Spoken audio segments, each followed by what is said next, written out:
السلام علیکم علماء کرام۔ ایک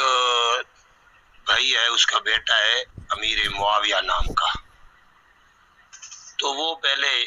دیوبندیوں کے محلے میں رہتے تھے، تو وہ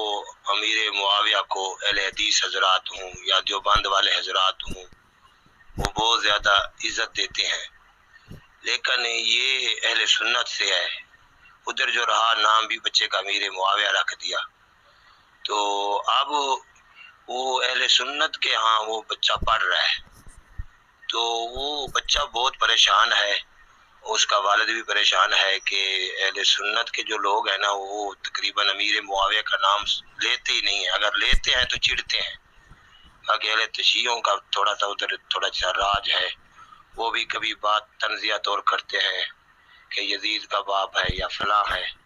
تو اس کا جو باپ ہے نا وہ کہہ رہا ہے کہ